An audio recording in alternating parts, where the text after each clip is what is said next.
जिसे हम सच्चा प्यार समझ लेते हैं, क्या वह सच में दोनों तरफ से निभाया जाता है या फिर वो होता है एक तरफ़ा। सुभाष निरोजी की यह कहानी रंग बदलता मौसम आज के 21वीं सदी के प्रेम का मतलब समझाएगी।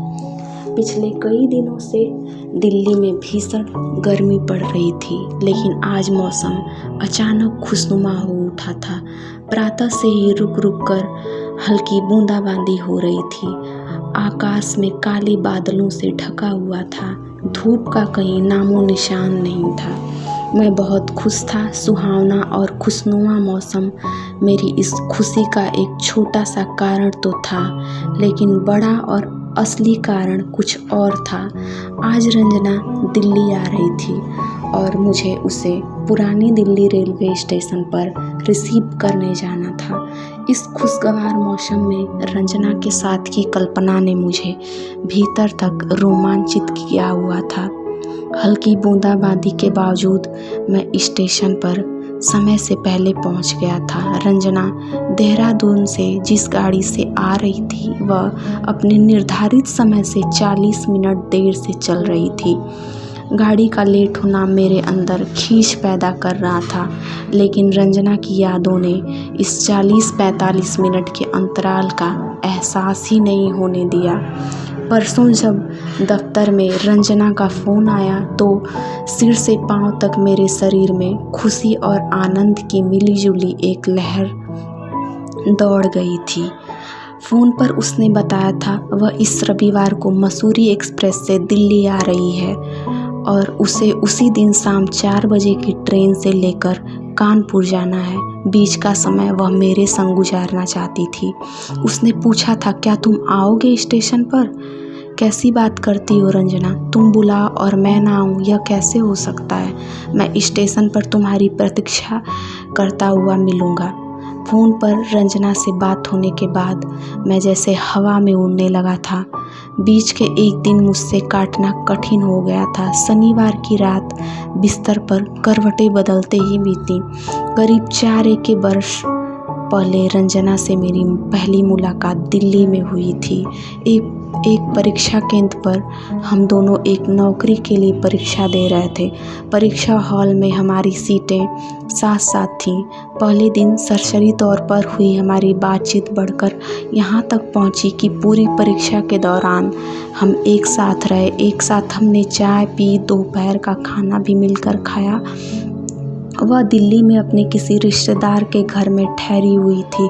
तीसरे दिन जब हमारी परीक्षा ख़त्म हुई तो रंजना ने कहा था, मैं पेपर्स की थकान मिटाना चाहती हूँ, अब इसमें तुम मेरी मदद करो। पिछले 3 दिनों से परीक्षा के दौरान हम दिन भर साथ रहे। अब परीक्षा ख़त्म होने पर रंजना का साथ छूटने का दुख मुझे अंदर ही अंदर सता रहा था। मैंने रंजना की बात सुनकर पूछा, वह कैसे? मैं दिल्ली अधिक घूमी नहीं हूँ, कल दिल्ली घूमना चाहती हूँ, परसों देहरादून लौट जाऊँगी, कहते हुए वह मेरे चेहरे की ओर कुछ पल देखती रही। मैं उसका आशय समझ गया था। उसके प्रस्ताव पर मैं खुश था, लेकिन एक भय मेरे भीतर बुलबुलाने लगा था। बेकारी के दिन थे। घर से दिल्ली में आकर परीक्षा देने और यहाँ 3 दिन ठहरने लायक ही पैसे का इंतजाम करके आया था। मेरी जेब में बचे पैसे मुझे रंजना के साथ पूरा दिन दिल्ली घूमने की इजाज़त नहीं देते थे। दिल्ली तो मैं भी पहली बार आया हूँ। इस परीक्षा के सिलसिले में घूमना तो चाहता हूँ, पर कुछ नहीं। कल हम दोनों दिल्ली घूमेंगे, बस। रंजना ने जैसे अंतिम निर्णय सुना दिया। परीक्षा केंद्र इंडिया गेट के पास था। वह बोली, कल सुबह 9 बजे तुम यहीं मिलना। यूँ तो मुझे परीक्षा समाप्त होते ही गांव के लिए लौट जाना था, पर रंजना की बात ने मुझे एक दिन दिल्ली और रुकने के लिए मजबूर कर दिया। मैं पहाड़गंज के एक छोटे से होटल में एक सस्ता सा कमरा लेकर ठहरा हुआ था। जेब में बचे हुए पैसे का मैंने हिसाब लगाया तो पाया कि कमरे का किराया देकर और वापसी की ट्रेन का किराया निकालकर जो पैसे बचते थे उसमें रंजना को दिल्ली घुमाना कतई संभव नहीं था। बहुत देर तक मैं ऊहापोह में घिरा हुआ था। गांव लौट जाऊं या फिर रंजना उसकी देह की गंध मुझे खींच रही थी, मुझे रुकने को विवश कर रही थी और जेब थी गांव को लौट जाने को कह रही थी। फिर मैंने एक फैसला किया, रुक जाने का फैसला। इसके लिए मुझे गले में पहनी पतली सी सोने की चेन और हाथ की घड़ी अपनी जेब कट जाने का बहाना बनाकर पहाड़गंज में बेचनी पड़ी थी। अगले दिन मैं समय से निश्चित जगह पर पहुंच गया था। रंजना भी समय से आ गई थी। वह बहुत सुंदर लग रही थी। उसका सूट उस पर खूब फब रहा था। उसके चेहरे पर उत्साह और उमंग की एक तितली नाच रही थी। एकाएक मेरा ध्यान अपनी कपड़ों की ओर चला गया। मैं घर से 2 ही जोड़े कपड़े लेकर ही चला था। मेरी पैंट, कमीज और जूते साधारण से थे। मन में एक हीन भावना रह रहकर सिर उठा लेती थी। मेरे चेहरे को पढ़ते हुए रंजना ने कहा था, तुम कुछ मायूस से लगते हो। लगता है तुम्हें मेरे साथ दिल्ली घूमना अच्छा नहीं लग रहा। नहीं रंजना, ऐसी बात नहीं है। मेरे मुंह से बस इतना ही निकला। हम दोनों ने उस दिन इंडिया गेट, पुराना किला, चिड़ियाघर, कुतुब मीनार सैर की। दोपहर में एक ढाबे पर भोजन किया। सारे समय हंसती खिलखिलाती रंजना का साथ मुझे अच्छा लगता रहा। साल भर बाद इंटरव्यू के सिलसिले में हम फिर से मिले। हमने फिर पूरा एक दिन दिल्ली की सड़कें नापी थी। इसी दौरान रंजना ने बताया था कि उसके बड़े भाई यहाँ दिल्ली में एक्सरसाइज विभाग में डेप्यूटेशन पर आने वाले हैं। उसने मुझे उनका पता देते हुए कहा था मैं उनसे अवश्य मिलूं। कुछ महीनों बाद मुझे दिल्ली में भारत सरकार के एक मंत्रालय में नौकरी मिल गई। मैं रंजना के बड़े भाई साहब से उनके ऑफिस में जा कर मिला था। वह बड़ी गर्मजोशी से मुझसे मिले थे। उनसे ही पता चला कि नौकरी की ऑफ़र तो रंजना को भी आई थी, पर इस दौरान देहरादून के केंद्रीय विद्यालय में बतौर अध्यापक नियुक्ति हो जाने के कारण उसने दिल्ली की नौकरी छोड़ दी थी। मैं उन्हें अपने ऑफिस का फ़ोन नंबर देकर लौट आया था। मुझे रंजना का दिल्ली में नौकरी न करना अच्छा नहीं लगा था। फिर भी मुझे उम्मीद थी कि रंजना से मेरी मुलाकात अवश्य होगी। लेकिन रंजना के बड़े भाई साहब कुछ समय बाद दिल्ली से चंडीगढ़ चले गए और मेरे मन की चाहत मेरे मन में ही रह गई थी। ट्रेन शोर मचाती हुई प्लेटफॉर्म पर लगी तो मैं अपनी यादों के समंदर से बाहर निकला। रंजना ने मुझे प्लेटफॉर्म पर खड़ा देख लिया था। ट्रेन से उतरकर मेरी ओर बढ़ी। आज वह पहले से अधिक सुंदर लग रही थी। सेहत भी उसकी अच्छी हो गई थी। सामान के नाम पर उसके पास एक बड़ा सा अटैची था और कंधे पर लटकता एक छोटा सा काला बैग। उसने कूली को आवाज़ दी। मैंने कहा, कूली की क्या ज़रूरत, तेरे पास एक ही अटैची तो है, मैं उठा लूँगा। और मैंने अटैची पकड़ लिया था। प्लेटफॉर्म पर चलते हुए रंजना ने कहा, मनीष, मेरे पास 4-5 घंटों का समय है। कानपुर जाने वाली शाम 4 बजे वाली गाड़ी की मैंने रिजर्वेशन करा रखी है। ऐसा करती हूँ, सामान को मैं यहीं लॉकअप में रखवा देती हूँ और रिटायरिंग रूम में फ्रेश हो लेती हूँ। फिर हम शॉपिंग के लिए निकलेंगे, ठीक? मुझे भी रंजना का यह प्रस्ताव अच्छा लगा। मैं जहाँ रह रहा था वह जगह ट्रेन से काफ़ी दूर थी। वहाँ आने जाने में ही 2 घंटे बर्बाद हो जाते। रिटायरिंग रूम में फ्रेश होने के बाद रंजना ने अटैची को लॉकअप में रखवाया और फिर हम दोनों स्टेशन से बाहर निकले। 11:15 बज रहे थे। मैंने पूछा, किधर चलोगी शॉपिंग के लिए? करोल बाग चलते हैं, रंजना ने जैसे पहले ही तय करके आई थी। मैंने एक ऑटो वाले से बात की और करोल बाग के लिए चल दिए। ऑटो में सटकर बैठी रंजना की देह की गंध मुझे दीवाना बना रही थी। मैंने चुटकी ली, पहले से कुछ मुटिया गई हो, टीचर की नौकरी लगता है रास आ गई है। तुम्हें मैं मोटी नजर आ रही हूँ? रंजना ने आंखें तररते हुए मेरी ओर देखकर कहा, मोटी न सही पर पहले से सेहत अच्छी हो गई है और सुंदर भी हो गई हो। अच्छा, पहले मैं सुंदर न थी? मैंने यह कब कहा? अच्छा बताओ, तुम्हें मेरी याद आती थी? हवा से चेहरे पर आए अपने बालों को हाथ से पीछे करते हुए रंजना ने पूछा, बहुत। मैं तो तुझे भुला ही नहीं। अच्छा, इस बार रंजना की मुस्कुराहट में उसके मोती जैसे दांतों का लिस्कारा भी शामिल था। तुमने दिल्ली वाली नौकरी की ऑफ़र क्यों ठुकराई?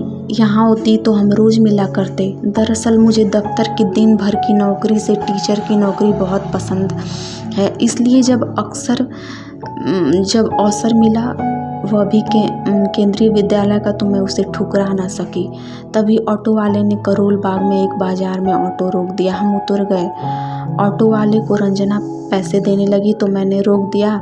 पैसे देकर हम दोनों बाजार घूमने लगे। रंजना कई दुकानों के अंदर गई, सामान उलट पुलट कर देख रही थी, कीमतें पूछती रही, भाव बनाती रही। उसे देखकर मुझे लगा रंजना को शॉपिंग का अच्छा तजुर्बा हो जैसे। हमें बाजार में घूमते 1 घंटे से ऊपर हो चुका था, लेकिन रंजना ने अभी कुछ भी नहीं खरीदा था। मैंने पूछा, रंजना तुझे लेना क्या है? उसने मेरी ओर देखा और हल्का सा मुस्कुरा दी। फिर वह उसी दुकान में जा घुसी जहां हम उससे पहले गए थे। वह कपड़ों की दुकान थी। काफ़ी देर बाद उसने 2 रेडीमेड सूट खरीदे। पैसे देने लगी तो मैंने उसे रोक दिया। थोड़ी नानुकुर के बाद वह मान गई। मैंने पैसे दिए और सूट वाले थैले पकड़ लिए। फिर वह एक और दुकान गई और तुरंत ही बाहर आई। वह मुझे बाजू से पकड़ खींचती हुई सी आगे बढ़ी। एक दूसरी दुकान जा घुसी। उसने 2 साड़ियाँ पसंद की। इस बार उसने अपनी बटुआ नहीं खोला। साड़ियाँ कीमती थी। मैंने पैसे अदा किए और दुकान से बाहर आ गए। बाहर निकलकर वह बोली, शॉपिंग करना कोई आसान काम नहीं। फिर वह फुटपाथ पर लगी दुकानों पर झुमके, बालियाँ और नेल पॉलिश देखने लगी। फिर बाजार घूमकर उसने 2-4 चीज़ें खरीदी। मैंने घड़ी की तरफ देखा तो 2 बजने वाले थे। मनीष, मुझे जूती खरीदनी है। रंजना के कहने पर उसे जूतियों वाले बाजार में ले गया। थैला उठाया मैं उसके पीछे पीछे। एक दुकान से दूसरी दुकान, दूसरी दुकान से तीसरी दुकान, तीसरी से चौथी दुकान घूमता रहा। रंजना के संग घूमना हालांकि मुझे अच्छा लग रहा था, पर मैं एकांत में बैठकर उसके साथ समय बिताना चाहता था, उसके साथ बातें करना चाहता था। रंजना को लेकर जो स्वप्न मैंने देखे थे, उनके बारे में मैं उसे बताना चाहता था। मैंने सोचा रंजना घंटा 1.5 घंटा शॉपिंग करेंगी, फिर हम किसी रेस्टोरेंट में बैठकर लंच के साथ कुछ बातें भी शेयर करेंगे। समय मिला तो किसी पार्क में बैठेंगे। फिर मेरी यह इच्छा पूरी होती नज़र नहीं आती थी। रंजना 3 बजे तक सैंडल ही पसंद करती रही। सैंडल लेकर जब हम सड़क पर आए तो उसे एकाएक कुछ याद आया। वह रुक कर बोली, मनीष एक चीज़ तो रह ही गया। क्या? सामान उठाए मैंने पूछा। छोटा सा अटैची या बैग लेना था। मैं कुछ न बोला, चुपचाप उसके पीछे पीछे चलने लगा। मुझे जोरों की भूख लगी थी। मैंने पूछा, रंजना तुम्हें भूख नहीं लगी है? कुछ खा लेते हैं कहीं बैठकर। उसने पहली बार अपनी कलाई पर बंधी घड़ी की ओर देखा था और समय देखकर हड़बड़ा उठी। नहीं मनीष, देर हो जाएगी, 3:30 बज रहे हैं, 4 बजे की ट्रेन है। अब बस चलो यहाँ से। ऑटो कर जब हम स्टेशन पहुँचे 4 बजने में 10 मिनट रह गए थे। उसने फटाफट लॉकअप रूम से अपना अटैची लिया। रंजना ने छोटा छोटा सामान अपने हाथों में ले लिया था और बोली थी, जल्दी करो मनीष, कहीं गाड़ी न छूट जाए। ट्रेन प्लेटफॉर्म पर लगी हुई थी। सामान उठाए मैं रंजना के पीछे पीछे सीढ़ियों पर चढ़ने लगा। मेरी सांस फूल रही थी। एक बार मन हुआ कुली को बुला लूं, लेकिन दूसरे ही क्षण अपने इस इरादे को रद्द करके मैं रंजना के पीछे पीछे चलता रहा। रंजना ने अपना कोच ढूंढा। यह एक 2 टायर डिब्बा था। मैंने उसका सारा सामान उसकी सीट के नीचे और उसकी सीट पर रखा। वह रुमाल से अपने माथे का पसीना पोंछ रही थी। ट्रेन छूटने में कुछ मिनट ही बाकी थे। मैं डिब्बे से नीचे उतरा और रंजना के लिए पानी की बोतल लेने दौड़ा। पानी की बोतल लेकर लौटा तो देखा प्लेटफॉर्म पर एक खड़ा युवक खिड़की के पास बैठी रंजना से बातें कर रहा था। दोनों की पीठ मेरी ओर थी। मैं कुछ फासला बनाकर पीछे ही खड़ा हो गया। उन दोनों की बातें मुझे स्पष्ट सुनाई दे रही थी। मुझे पहचाना, मैं राकेश का दोस्त कमल। राकेश जब आपके घर आपको देखने गया था, मैं उसके साथ था। ओह आप, मैं लखनऊ जा रहा हूँ, पिछले डब्बे में मेरी सीट है। मैंने आपको डिब्बे में चढ़ते देख लिया था। आप किधर जा रही हैं? कानपुर।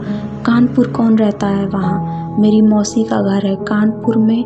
उनकी बेटी का विवाह, मेरे घर वाले बाद में आएंगे, मैं पहले जा रही हूँ। वह कौन है जो आपके साथ आया? वो तो बड़े भाई साहब का कोई परिचित है, यहाँ दिल्ली में नौकरी करता है। भाई साहब ने फ़ोन कर दिया था, बेचारा सुबह से मेरे संग कोलियों की तरह घूम रहा था। मेरे अंदर जैसे कुछ कांच की तरह टूटा था। मैं तो अपनी दोस्ती को रिश्ते में बदलने के सपने देख रहा था और रंजना ने मुझे दोस्त के योग्य भी नहीं समझा। सिग्नल हो गया था। वह युवक अपने डिब्बे में चला गया था। मैंने आगे बढ़कर खिड़की से ही पानी की बोतल रंजना को थमाई और पूछा, कौन था? मेरे मंगेतर का दोस्त। रंजना ने मुस्कुराते हुए बताया ही था कि ट्रेन आगे सरकने लगी। आगे बढ़ती गाड़ी के साथ साथ मैं कुछ दूर दौड़ना चाहता था, पर ना जाने मेरे पैरों को क्या हो गया था। वे जैसे प्लेटफॉर्म से ही चिपक गए थे। मैं जहाँ खड़ा था वहीं खड़ा रह गया। धीमे धीमे गाड़ी रफ्तार पकड़ती गई। मेरी और रंजना के बीच का फासला लगातार बढ़ता जा रहा था। देखते देखते रंजना एक बिंदु में तब्दील होकर एकाएक गायब हो गई। मैं भारी कदमों से स्टेशन से बाहर निकला। मुझे बेहद गर्मी महसूस हुई। इस मौसम को ना जाने अचानक क्या हो गया था। सवेरे तो अच्छा भला और खुशनुमा था, पर अब आग बरसा रहा है। क्या वाकई मौसम गर्म था या फिर मेरे अंदर जो आग मच रही थी यह उसका सेक था?